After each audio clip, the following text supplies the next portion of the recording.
Para sir, Hindi po. 24. Bata pa, okay. Tuhod mo, maganda naman. Okay, maganda naman yung tuhod mo, idol ah. Ang napansin ko rito, alam mo napansin ko rito, konti lang. Ito medyo umangat to ng konti. Yun lang napapansin ko rito, pero the rest, napakaganda ng buto mo, napakaganda ng allowance. Ano mo naman sa'yo? Parang gumagano siya yung dito. Gumagano siya. Sa x-ray kasi, sa x-ray, kita mo, napakaganda ng distance niya. Oh. Pero, gumaganon daw. Ano ba nangyari sa'yo before? Disgrasya po ako. Nadisgrasya ka? Dito po kasi ako. Nadisgrasya ka sa motor? Nalipit kasi ito. Okay, hindi na-apektuhan yung ano mo eh. Hindi na-apektuhan yung meniscus mo. Pero sana hindi naputol yung ACL mo.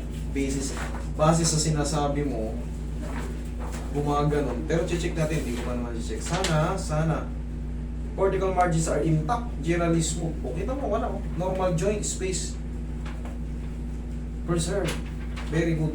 Pero syempre, hindi ka pupunta rito nang walang nararamdaman. Ngayon, may nagbago. Pero, base dito sa x-ray mo, tsaka sa result, gaya ng sinabi ko, walang problem.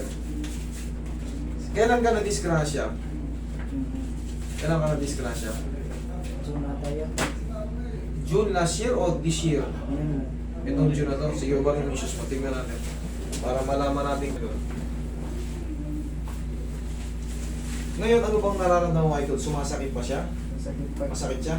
Hindi naman masakit. Umiikas.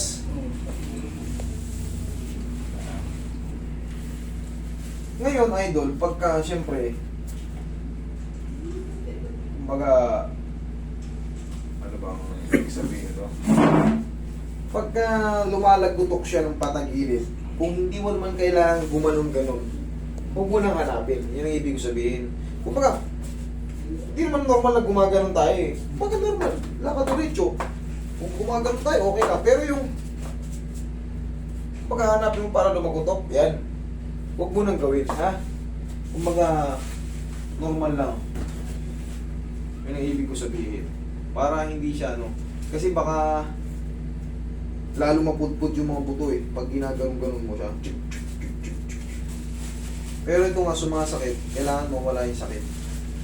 Kasi sa totoo lang, maganda pa yung space na ano. Pero, ang kailangan kasi nito, para malaman kung merong napatid na ACL, PCL, MCL.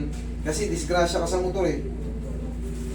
Napilipit ka o napirat siya? Ano? Nalipit siya. Naipit? Ano motor din? Oo. Ah, yung motor mo umipit sa'yo. Opo. Yung motor mo umipit sa'yo.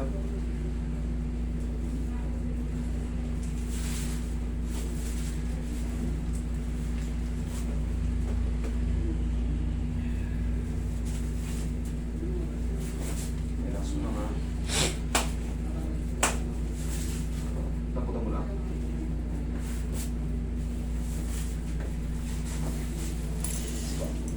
Lamutan mo lang yung paa mo. Alaglag mo lang yung paa mo. Yan. Sige, lamutan mo lang. Huwag mo iangat. Yan. O, sige, huwag ka mo rin. Huwag mo lalabanan na. Huwag mo tigasin yung tuhod mo. Yun, lamutan mo lang. Hindi yan mapipilay. Lamutan mo lang.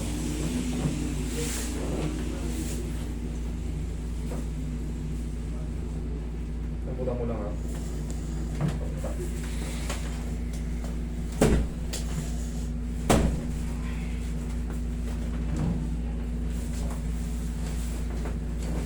Lamutan mo lang. Laglag mo lang, laglag mo lang. Yung pwede naman eh. Kasi, malalaman kung tinitigasan mo kasi. Nakadikit ako sa'yo, malalaman kung nakatigas ka o hindi. Hindi naman yan masakit, nasaktan ba? Hindi. Huwag kang matatakot. Matakot ka pag hindi mo kilala yung pinuntahan mo. Napapanood mo naman ako, di ba? Oo. Mag-iingat kayo sa mga pinupuntahan nyo. Kailangan suriin nyo muna, panoorin nyo muna kami bago kayo mag-decide kasi may napahamak na eh. Delikado.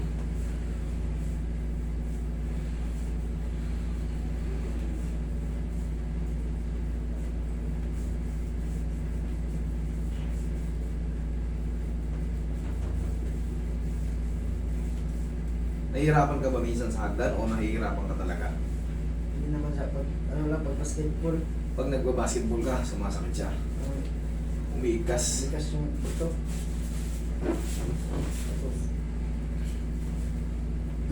Masarap. Pagka ganito, galing kayo sa injury, sabihin natin naka-recover na kayo. Maglagay na kayo ng isupport kahit hindi siya masakit. Ha? Kasi siyempre na, hindi naman to injury ano lang eh. Siyempre, yung impact to eh. Eh, gaano ba kabigat ang motor pagka naipit ka? Testing. Ito ka. Tingnan mo. Talon.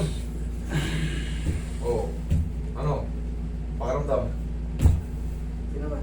Ayos na. Okay? Okay.